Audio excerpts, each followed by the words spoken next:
Welcome to the podcast, where street smart, business smart, all kinds of smart people share their insights into the world of marketing, career journeys, and personal growth. So sit back and prepare to get enlightened with your host, Adam Posner.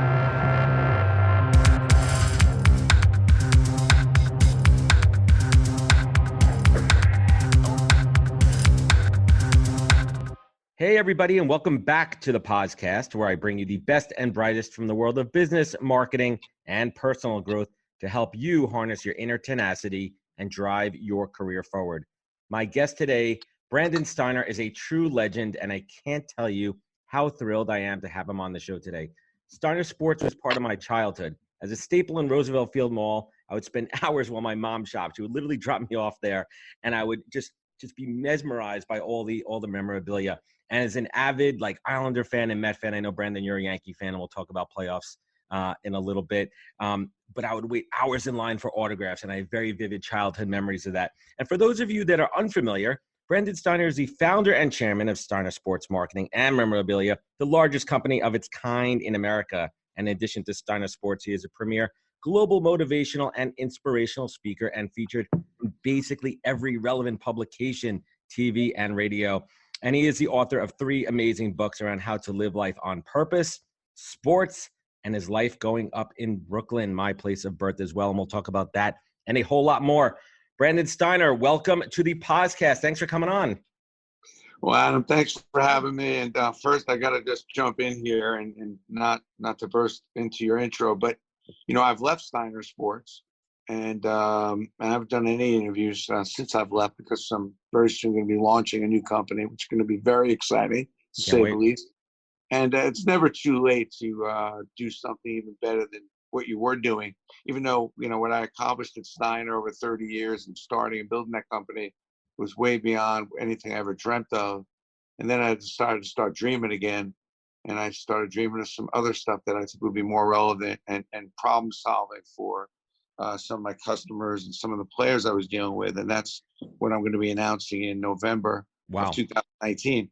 That's so exciting. It's exciting. And you're the first person I'm having a conversation with that I feel honored. Talks about this. But thanks for having me on. I love pods and love what you're doing on yours. So, I'm an open book. Ask me anything, and I'll try to, give a little direction and some insight of what things are in my head. We're gonna circle back on that, because I'm very curious to hear about your mindset. After 30 years of building a business, I mean, that's what I'm doing now. I'm only 2 years into my business, and I see a lot of things in your passion where I could be, when I get to your age in life, and my kids are older too, and just being proud of something I built. So we're going to talk about legacy and all that in a little bit, and that's something I really admire about you, Mr. Steiner. But first, let's take it back to the beginning. Brooklyn, New York. Where were you born in Brooklyn? Kings Highway 539. Flatbush, an interesting neighborhood, a lot of Syrian Jews, Italians, and a little cross section of everything. Not a bad neighborhood, probably the poorest, no question, person in that neighborhood, middle income neighborhood at the time. It's definitely gone up in a couple notches since I've left. But, right near the L, I lived over a Glock Kosher butcher store, so I was very familiar with the traffic flow on Kings Highway. And anybody who was walking on the street was right below my window. I know it well. I was born in Sheepshead Bay. I lived on Nap between V and W, right, not too far away from there. And I moved when I was 12. So I played Kings Bay football. Right, and I was at Amity, right across the street, playing baseball. And it's so interesting too, because I have this debate with people all the time when they say they're from Brooklyn. Right, they say they're from Brooklyn, but they were born there, and they, their parents moved out like a week later. But how would you say, what was that key influence of Brooklyn? Like growing up in Brooklyn, how looking back on it now, how did that shape your life? Well, I don't think Brooklyn's an influence. I mean, it's a life choice. I mean, that's not and I think a lot of where you live has a major impact. Where you live and grow up has a major impact in who you are as an adult and as a person. I don't think there's any question that, somebody who's born on a farm or in the middle of Iowa or or you're born in Beverly Hills isn't going to have a major impact on the way you think and look at things. The thing that was interesting about Brooklyn is just the multitude of crazy, just the amount of stuff that goes on, within a few blocks. because there's just so many people. I mean, Brooklyn is the fourth largest city in the country, and you just go from one neighborhood to the other with just, mounds and mounds of people. And I think the most important lesson I think that you can learn when you're living in such a mass, place with so many masses it isn't about people liking you or you liking people, but it is about teaching you how to understand people and understand that not everybody's the same, and not Diversity. everybody thinks the same. And you have to learn to respect people that are not like you. You have to learn to Absolutely. respect people that look and dress and think differently than you. 100%. And I mean, I think we could all use a lot more of that in this country right now. But, Brooklyn is like, you don't have any choice. You don't want to be running around not understanding what neighborhood you're in and the thinking that's going on in that neighborhood, because you could end up in a lot of trouble. And in those days, you can end up in a lot of trouble in your classroom because you'd have a Spanish brother next to you, somebody of color next to you, a very religious Jew in front of you, and then, a born-again Christian behind you. And that wouldn't be unusual. And so, the private school thing wasn't as big a deal. So you really, right from the get-go, needed to understand and get along. Absolutely. And I preach that all the time. I mean, I think Brooklyn gave me that mindset where I'm open to everybody and different personalities and different cultures, and certainly shaped me as well. So you talk a lot about your mother being your inspiration, and I love that. And her motto was, you got to have balls. And you actually titled your last book about that. What was she referencing when she said that? Well, my mom was a great businesswoman, probably ahead of her time. There was no boundaries with her. And this is back in the 60s when women were not anything but secretaries and nurses and housewives. And my mother owned businesses, auto parts, and gotta have balls was about being fearless, taking things all the way, not being afraid to go going outside the lines, taking things to a place that maybe even people are uncomfortable with in your business. And it was also understanding that, in business, you need empathy, and having balls meant, if it meant doing something just because it was the right thing, even though it wasn't best for you, that was okay too. So it was a lot of life lessons. And, my relationship with my mom was unusual because single parent and, three boys, and, it was tough. Not a lot of support, not a lot of help. So our relationship was mostly business. It was survival. It was figuring out, the hustle, scheming and figuring out how to make money at an early age. So I'm a serial entrepreneur, love business, love understanding business of all different industries. When I speak around the country, there's nothing more fun than going to speak to a group that, of industry or business that I know nothing about, and research and find out, because the underlying theory with business is that almost all businesses are very much alike. The things that businesses that thrives in a business are very similar. And yet, the exterior part of it, just like we're all basically alike, we have our organs, brain, heart, liver, but yet, exteriorly, we're all unique and different individuals. And I think that, when you understand how your body works, you understand, that we're all working with the same body. We're going to leave this planet with, the same way. That's what makes us all equal. Exactly. However, exterior, from exterior standpoint, we have some different beliefs and we have some different values, and understanding those. And I think that's what's fun about business. It's so similar to life. Yeah, absolutely. And let's continue the theme with family. I have two young ones at home, and, you talk about the pride that you have for a family, and I can't even imagine how that grows as they get older.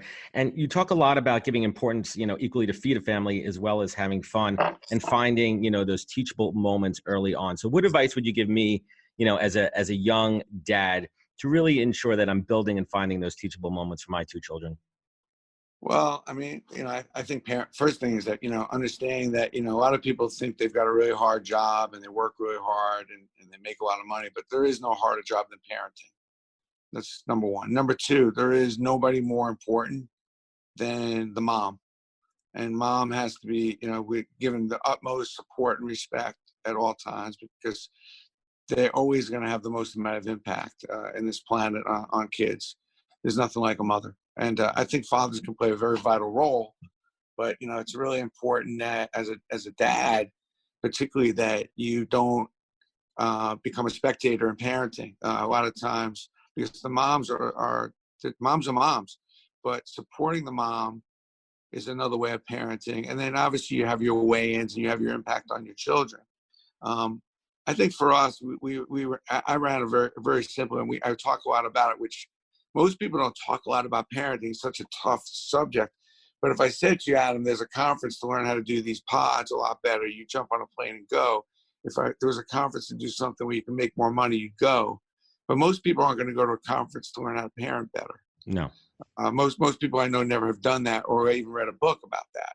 Yet, if I said to you, what's the most important thing in your life, you probably say your kids and your family. Yet you do nothing to really grow that part of your success, to learn what maybe you're missing or what you're not thinking. And then God forbid somebody gives you some feedback about parenting, like one of your neighbors, and you get all defensive, you don't want to hear it.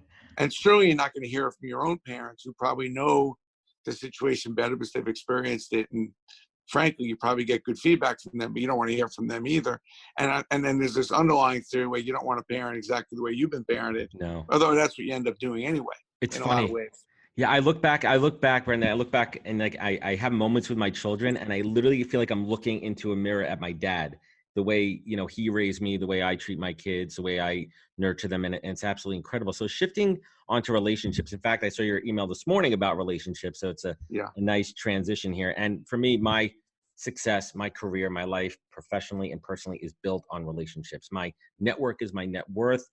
Relationships are everything to me, and I value them more than gold. So let's talk about your relationship, personal, professional relationship with the best closer in baseball, Mariano Rivera. What are some of the keys, specifically in that relationship, to maintaining it, to growing it, to having a mutually beneficial relationship with him? Well, first, if you want to get the tips, you know, you mentioned the thing you read this morning. That's my blog, BrandonSteiner.com. Just go there and you'll get the I'll link everybody to that. Laws and negotiating and all that. And then, you know, the parenting thing is probably the most popular chapter in my last book, believe it or not, because I don't tell you what to do, but I showed you what I did to try to become a better father. So I think it's my favorite chapter. But I think, back to the Mariano thing, one of the chapters, I wrote a couple of stories about Mariano, but I think if you want to have a good friend, you got to be a good friend. If you want to have a good relationship, well, you got to put something into that, and you got to do that in a way that doesn't always pay back anything. And I think that's a lot of times now. I always say you have your weekend friends and then you have your weekday friends, and there's your business relationships that you're horse trading with, and you do this and they do that. But I think when you want to have a really good relationship, you got to go outside those boundaries, and most importantly, you got to share information. And that's something that's getting harder and harder, I see with young ones, because so much communication is via text or in all the social media platforms. And it's important to break out of that so that you can talk about how you feel, or you can talk about some problems you're having, because being open, if you want to have a real relationship, I mean, you got to be able to share some of the intimacy and some of those things. So with Mariano, I'll give you an example, a quick story. He calls me up one day and he says, you got to get over to the house. You need to come here immediately. So at my office was 15 minutes from his house. I run over there and I knock on the door. I was with two interns, and the interns had something for him to sign and do. And he's like, I'll do that on the porch. The interns can't come in. So I go in the house, and he's very upset. And this is right after he'd gotten the knee injury when he was shagging the fly balls. And he had been doing serious rehab, and the guy looked phenomenal. And sits down, he goes, Brand, I got really bad news today. I said, what? I mean, could it be worse than your ACL being torn? He goes, yeah, they want to operate. I said, that's bad news. I mean, you tore your ACL, of course. And he said, well, I thought I was going to come back and help my team in September, and I can actually push off this leg pretty good. I said, well, what is it you can't do? He goes, well, I can't move side to side. I said, Mariano, you need surgery when you tear your ACL. There is no way to avoid it. So he goes, I'm just disappointed. I just didn't think I was going to let my teammates down, and I've been rehabbing, which is what you do when you tear your ACL. If you can, you rehab, because it makes the surgery a lot simpler and easier. Right. Makes it stronger. So I sit down with him. I say, you're at the tail end of your career, Mariano, and you're a God-fearing man. And you have told me for the last 2 years you want to retire. You think you've had it. Don't you think that God actually heard your call? And instead of ending your career, he put it on a pause. And he gave you an opportunity to now see what it's like to relax, see what it's like in regular life. You're now home for the whole summer. not focused on traveling, playing baseball. You can see what your family's like. You can meet the mailman, go shopping, cut your grass. I think that in the end of the day, I think this has been a blessing, although I know you're really disappointed about your teammates and not being able to play, but think about what perspective that God sent down for you so you can now get your surgery and then decide and really enjoy if they're going to continue playing instead of complaining and saying, I think my career should be over. I really want to spend time with my family. Change your You can perspective. leave this game on your terms. And, well, he said thank you and then kicked me out of his house. But I think that God sometimes will give us what we need, not always what we want. And I think it's really important that and I talk, I talk to a lot of groups and I tell them that it's really important to understand that life doesn't happen to you, it happens for you. And sometimes some of the worst things that happen end up lead to the best things. I could attest to most that, brother. things that are good start with something bad. I could 100% attest to that. So let's go back to your early days before Steiner, and you started in PR with restaurants. And from what you said, you thoroughly enjoyed it. Do you think starting in PR gave you that edge over other entrepreneurs because it gave you the opportunity to connect with clients on a different personal level, and you were able to apply that type of thinking when you morphed into your own business? I think, one of my big strategies when I was booking talent, which I'm still doing to this day, which is, athlete procurement and finding companies that need help to grow, and I use athletes to help them do that. I think the public relations thing was a natural for me. I really love that business. And by working with that industry, because that's when I started Steiner was a PR firm, I understood how hard it is to convince a writer or a journalist to do a story on your topic. So it gave me a distinct edge when I would pitch PR firms to use me for the talent acquisition. I understood how hard it could be to work with the talent and then get the hits and get the talent to cooperate. So I learned how to pitch that. And that's very much how I made my living the first 8 or 10 years at Steiner. But the other thing that's important is like at Syracuse, where I went to school, and this is why everything matters. I mean, I never knew. In those days, usually white people didn't live with black people. So my roommate was black. He was a football player for Syracuse, right? Which is very random, frankly, to say the least. But that's even where I got an incredible experience too, because listen, I'm white and I'm not going to sit there and pretend to understand what it's like to be black, but to live with a Especially black person, then. not alone a black athlete. And then here I am, a bunch of years later now working with minority athletes, I certainly had a better feel for how to communicate and talk and understand. And that was a blessing in itself too. And because, 1 minute you're in a corporate talking to a VP or a CMO, and the next minute you're talking to, an athlete that maybe has got 1 or 2 years of college education if you're lucky. Yep. And you've got to be able to be dynamic on both sides. You have to be a chameleon. I feel like the good Lord was very generous to me to be able to have both of that, that have both those conversations. Life happens for you. I mean, you absolutely said it before. So Steiner Sports started, Steiner started as a PR. And when was that shift into the memorabilia phase and really aligning with the athletes and that kind of monetization? Probably 96, 95, 96. I had signed Phil Rizzuto and Mark Messier was my first collectible contract. And Phil Rizzuto just got in the Hall of Fame. He was 77. And frankly, he couldn't do a lot. He was older and he didn't want to do a lot, but we did plenty. And then a lot of those calls that came in, I was able to convert into other players. And that kind of really got my marketing business going.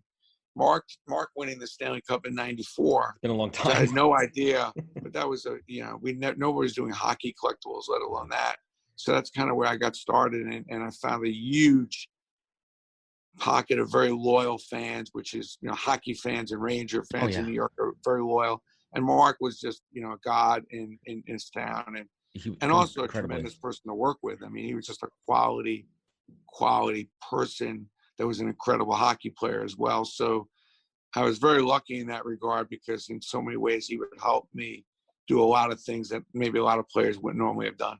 Yeah, I've heard great. I mean, I said it before. I'm a diehard, born and raised Islander fan, and even for an Islander fan, we had to look at Graves, at Messier, and Richter, and look at those guys and just be like, wow, what they're doing for the city right now. Did the Yankees win in '94? Also, wasn't that the year the Yankees won? Also, we had both teams. 94 was, I think, the strike year. 95, they lost in that crazy playoff with Seattle. And then 96, everything started rocking. Right. Exactly. So going back to your days with Steiner, we'll talk about that transition, the next season in your life, as I like to call it. You're going into a new season of your life, Brandon.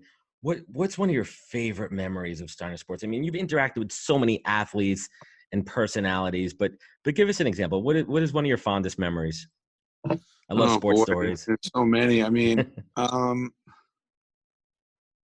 so many. One of my fondest memories was even when I was trying to get into American Express, and this is important for the people listening because sometimes this stuff does not work, and persistence is important. And I was trying to get into Amex Reward Program, and I literally had a small little collectible company at that point. Nobody had ever heard of Steiner or anything like it. And I was calling this guy, Ted Dargan, at Amex probably for about 8 months. You imagine calling somebody for 8 months? I mean, religiously, not a call back, nothing. And then one day I called this buddy of mine who was at Amex, and I said, you know this guy, Ted Dargan? Because I really think my product would be good in Amex Rewards. And at the time, they only had, airlines, hotels, and I think there was a gift card for Saks. That was it. So I don't know why I thought in my delusional mind that I could be in rewards with Steiner, who no one even heard of, let alone collectibles. But I convinced this guy to come up to my office, and my office at the time was 2,000 square feet. That included the warehouse. It was all in. Yeah. I was sharing an office with two people that maybe the office was 300 square feet. I mean, it was crazy. Boxes everywhere, and the guy comes up, and he's really not a sports fan. And he looks at me, I go, listen, we're working this out. We may move to bigger space. And he turns to me and goes, no, this is perfect. This is exactly what a reward program is supposed to be. Give people rewards of something that they can't get on their own. Right. And we opened up that account, and that was the beginning of really building my brand because he gave me a full page in his catalog, put me in every Amex statement. And Amex is such a big brand. I forgot that you used to have the rewards catalog. Yeah. Yeah. And I tell people all the time, it's like, first of all, people have forgotten, and a lot of the companies have forgotten what a real reward program is. It's real to give loyalty. people they normally can't get. And now it just becomes really common gifts that almost anybody can get. It's like almost like a bonus. And there's a difference between a bonus and a reward.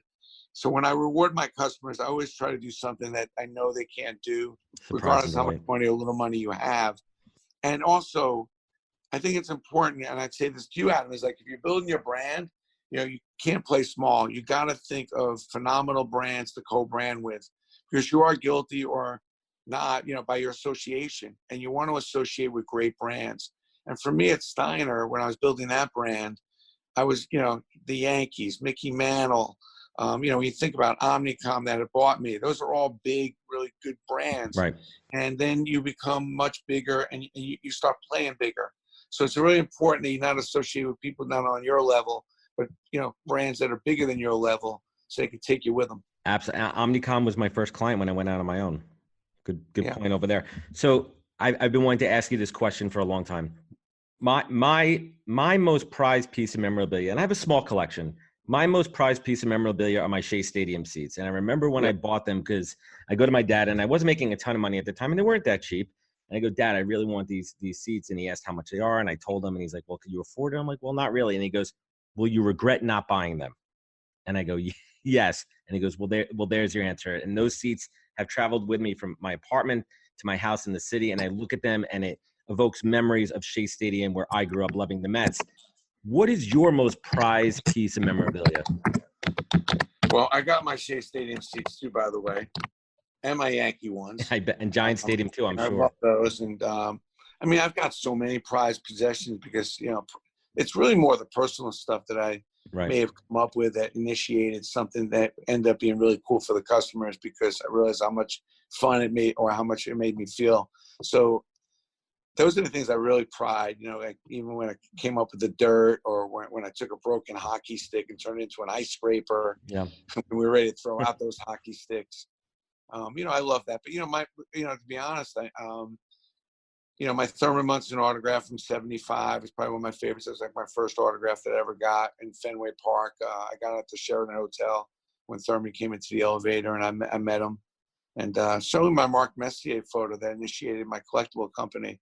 We signed a picture of him holding the cup. So did it. And that was the thing that really kicked off Steiner because it's the whole Steiner theme was about memories that matter. And I think people really have taken on to that. People never really thought about what they were signing. They would just have an athlete or a celebrity sign something. And I was like, no. Athletes and celebrities should sign memories that matter. And so you have the memory that matters, and then the autograph is like the icing on the cake. And that's really how I built Steiner with that theory. I would take moments and recreate them through photos, through actually taking the physical equipment that was in the photos, and I'd reset those by replicating them and having the players sign them, so you had a piece of the history and remind you of that memory. Absolutely. You hit on something earlier I want to go back to, is customer service, customer experience, and loyalty. You know, I feel like there's some companies that are doing it well these days, and I feel that, you know, we're losing a little bit of touch in in this digital disconnect world. But what are some companies, you know, you're still an astute student of marketing and modern media. What companies, in your opinion, are doing it well these days? It's a good question. Not as many as that should, because what happens in business, and what's kind of happening now with the online press, is you get caught up in price, quality, and service, and people can shop you well. So price has now become a big issue, because I know that, you know, I know a lot more what things cost. I know what the competitors are charging. So the question is quality or service. You can only do 2 out of the 3. So you have price, quality, service. You can only do 2 out of the 3. And price has now become extremely relevant. Are you going to be a quality company or a service company? Because you can't do all 3. Now Amazon has done a really, really good job. Can they maintain it? And is the service really that good? You certainly don't get a lot of people on the phone, you know, and doing that. So, you know, that's questionable. I think I think that Four Seasons does a good job. I like what they've done. You know, I think it's really clear when you go there what you're going to get. It's a little expensive, but you know it, and then you know what you're getting quality, and you know you're getting service like up to the zoo. I'm a big fan of that. I like what BMW has done, and Mercedes. They've now, particularly BMW. I think Mercedes is a little too wide with too many cars, too many things that aren't matched up to what got Mercedes to the dance to begin with. Totally. And I tell you, a company that's doing a really good job that I think maybe is leading the way is probably Delta. You know, they've really now lifted themselves so far away from the pack.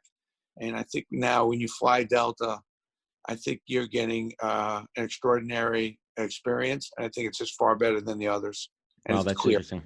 So let's talk about some current events right now. Transitioning away from the Steiner Sports era of your life. I that's your heart, that's your passion, that's what you built, you know, your business on. How does that feel for you, you know, transitioning into this next venture? You know, how are you dealing with that emotionally, you know, letting go and moving on from something that you put so much heart and soul into? Well, you know, first I'm very proud, and internally I know that this all happens for a reason, because I think there's a calling for something much more than what I was able to do at Steiner. I love that company. Obviously, I built it, and probably the industry as well. But I think that, you know, for the most important thing, which was the fans, customers, and the players, I don't think I was delivering enough for them. And hopefully in the new venture that I'm going to create, I'll be able to do that. It's hurtful, you know, it's painful when you walk away from something that you're so used to. Even if it's drinking a Diet Coke every day and then you decide to stop drinking Diet Coke, you know, you go through that phase. You know, it's painful and it's scary because, you know what you know. But also for me, I've always not been afraid of that. I've not been afraid of the uncomfortable. A problem with maybe Steiner is I probably got way too comfortable with the uncomfortable. Yeah. I got, you know, kind of too comfortable with some of the status quo that I created, and not enough going out there on a limb, not enough doing things for fans that I had done throughout the years that would blow them away. And that's really what I enjoy the most is blowing customers away with the next new innovative thing that, you know, that makes their day. So, you know, it's, you know, to do this, and I don't want to make it into anything less or more than what it is, but, you know, it is a scary proposition. And I've always said, you know, being a serial entrepreneur in general isn't always looks all happy. But if you talk to anybody that's really been really into the entrepreneur phase, and not just in business, but in anything, you have a lot of dark moments. You have moments, you know, I have moments where I'm crying because I'm in that much pain because I'm trying to figure it out. And that's not happening for me fast enough. there are days when I barely can remember anything other than happening than the thought process. And I walk away from those days, Adam, with zero. And some people, that would, that those are things that can break you. Right. So I've gotten really used to that, but that's what the mindset is. I'm digging down deep into really understanding what I want to accomplish in this next phase as I'm getting older. I want it to be meaningful and significant. And I want to be able to use the platform that I built to springboard this next thing off so that I can even do bigger and better. And obviously you worry, I don't want to disappoint customers and fans. Well, that Brandon is just years and years of experience and knowing yourself and knowing your strengths and your weaknesses, but also that comes if I down. told you can run your gamut for 30 years right now and have fans really appreciate and love what you're doing, you sign up that in a minute. I didn't think I'd be around for 30 minutes. So to have so many fans and customers support what I have been doing for 30 years is, it pinched me. It's a blessing. And this is something I'm trying to get across to my tribe too. There's so many youngsters out there that are going for instant gratification and short-term transactional relationships. And I keep preaching to everyone, I'm like, long-term relationships, put the time in, put the work in. Your 27-year-old son said something recently that kind of hit me, and it said, I quote him, "Don't meet people who do exactly what you do." How does that translate to the real world? A lot of us are always surrounded by people that are all like us. If you want to get on a road to mediocrity, hang out with the people that do what you do. And that's what most people do. They hang out with the people in their industry, their business, and there's just no way to learn. So, what do you do? Yeah, absolutely. And I think that, you got to change your flock up. You got to hang out with different people that think differently. And now in these days, they call them masterminds. There's masterminds and you want to go in masterminds that have diverse groups of people, ages, and also different businesses and different perspectives. That's what I've been doing. At 50, I changed my flock. I joined a couple masterminds that were not easy to get into, and really made a whole bunch of new friends, which is not easy at 50 to make new friends. It's not easy to make friends in general, but definitely as you get older, it gets harder. But I think it's really important to constantly try to make new friends, not just the friends you've made because you're kids' friends, parents, and it's just easy to hang out. And it's a trap that a lot of people fall into. They just hang out with the people at work, or they hang out with the people that are in the neighborhood. But you've got to go hang out with people of all different professions because, again, a lot of business, the inner workings are the same, but you can get a different perspective. And I hang out with a lot of doctors, lawyers, surgeons, and it's completely different businesses, but you'd be surprised what you can learn. So speaking of learning new things, I saw in a recent post that you've tried your luck with boxing. How's that going? It's interesting. I didn't realize how hard boxing is because in business and in most sports, you make one mistake and you get back up and do it again. You make one mistake in boxing and you're not getting back up. You get knocked out. But I'm not in the ring fighting, but I am in the ring training, and I like it. It's been different. I'm trying some new things. I'm trying some new hobbies. I'm trying to mix it up a little bit. But I like the boxing. I think the strategy is also another sport that so equates to business as far as being balanced and making sure your fundamentals are right. It's the same thing in business. Like you gotta. Listen. You want to move quick. You want to have an overnight sensation. Go for it, but you're still going to need balance. You still have to have the fundamental stuff: the hiring, the firing, the cash flow, the financing. All those things are really come a lot more with experience. It's tough to capture all that overnight. Yeah, absolutely. You said recently, quote, "Shit is what you make of it." If someone is giving you shit, it doesn't mean that they aren't giving you nothing. Please tell us a little bit more about what that means. I get it, but I think some people don't quite get it. I apologize for that blog. That was a blog that I posted about a month ago, and I was in Africa. And it hit well with me. Our guide had picked up some elephant dung, and he had broken it in half, and he had showed that elephants only digest about 50% of what they eat, and then the elephant poop actually fertilizes. There are a lot of other animals that come and feed off of the seeds and stuff. You got to remember, elephants eat 17 hours a day. Yeah. So do I. First of all, out of all the blogs, and I've written over 2,000 of them, that blog got the biggest response maybe ever. It resonates. And because I put the word shit in there, and I won't do that again. And I apologize. It works for Gary V. But the main thing is that, and it's funny, I was just getting into this with a couple employees the other day, and I was getting pretty heated. And one of my employees said, Brandon, I understand the message, but I just don't like the way you're delivering it. And I'm like, something, I'm sorry that I'm a little heated. I'm sorry I'm a little hot. But for your standpoint, given the experience I have, the fact that I'm giving you this feedback, you should just focus on that. And I tell people all the time, don't focus on the delivery and all that smoke and everything. Focus on the message, because the only way you're going to grow is through self-analysis or through people that you trust giving you feedback. So if somebody is giving you shit, thank them. Yeah. When customers will call me up to complain, first thing I do, Adam, thank you. Thank you for at least communicating. Thank you for taking the time to complain, because it means you care. You can't complain about something you don't care about. You just let it go. So if you're taking the time to complain to me, wow, thank you. That's a blessing to me that you would take the time to even care enough to complain to me about something, as opposed to just moving on and going somewhere else. I love it. That's awesome. So let's talk about your latest book, Living on Purpose, Stories of Faith, Fortune, Fitness that will lead you to an extraordinary life. You've written a bunch of books. What was the impetus behind this one?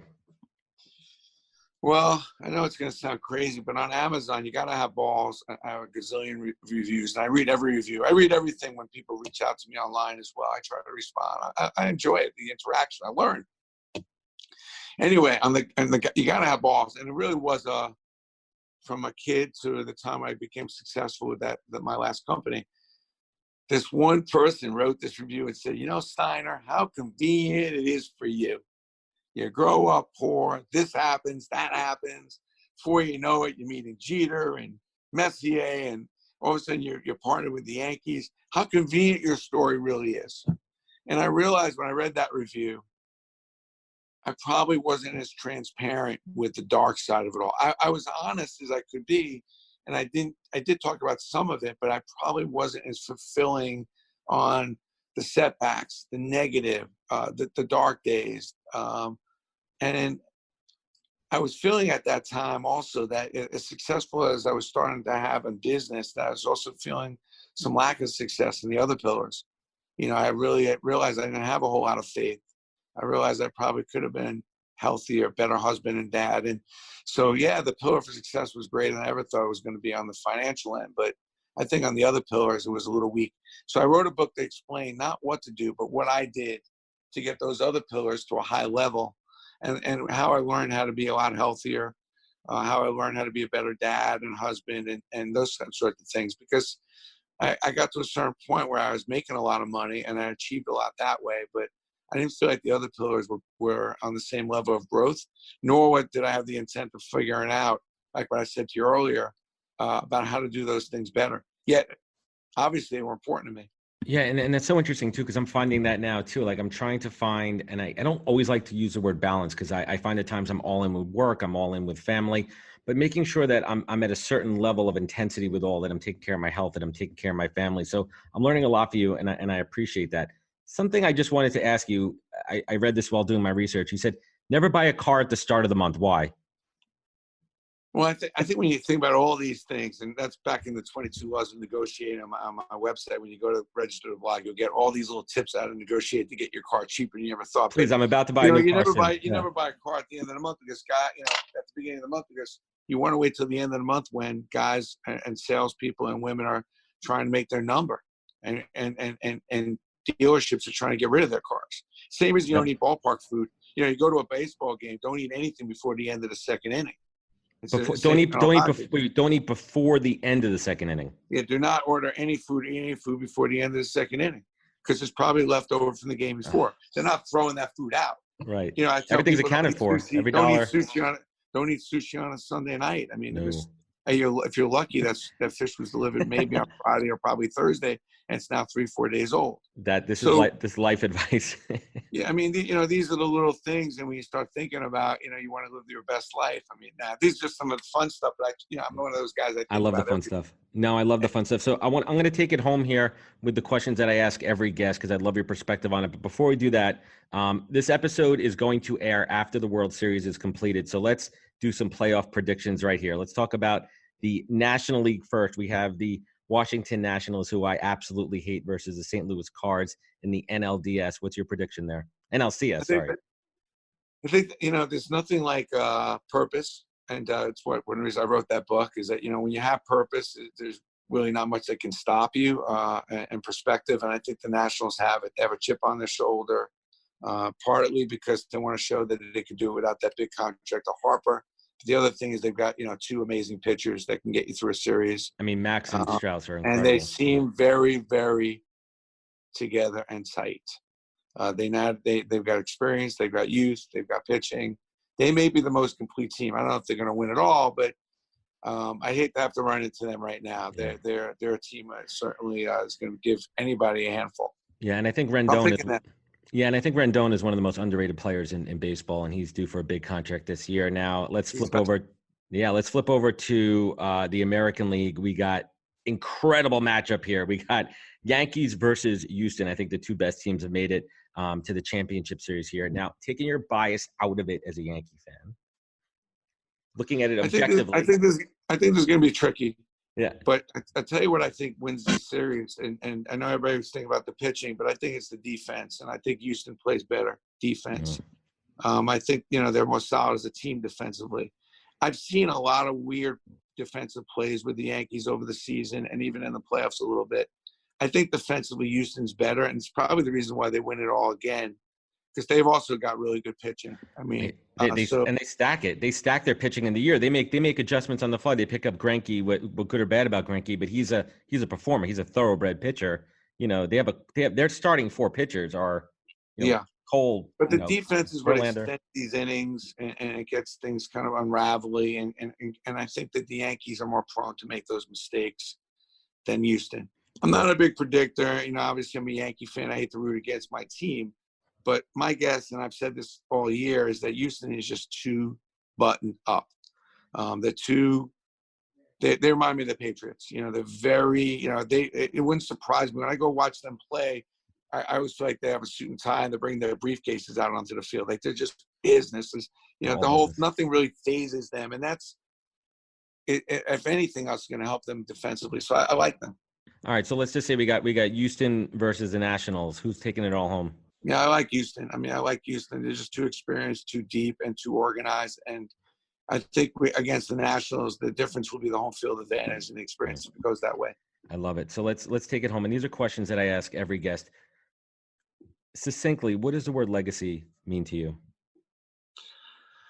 Well, it's about your significance. It meant that you weren't just willing to, if you want to have a legacy, it meant you weren't willing to just settle for success and just being a good person, but you're willing to go even above and beyond that and make your life work and make your relationships with people stick and mean something even past your existence.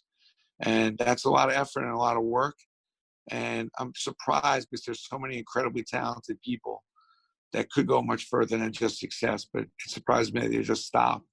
And most people, we're all really pretty ordinary and pretty successful, but only a few of us have legacy and are extraordinary. Wow. What is the single greatest piece of advice that you've ever received that you try to take action on daily? If you use your head, you don't have to use your feet. It's one of my mother and my grandmother's favorite line. I think time management, time is critical. We're only on this planet for a short time. And so if you use your head, you don't have to use your feet. And I think it's really important to not waste time and not get caught up in stuff that isn't going to help you be effective and efficient, even personal life or in business.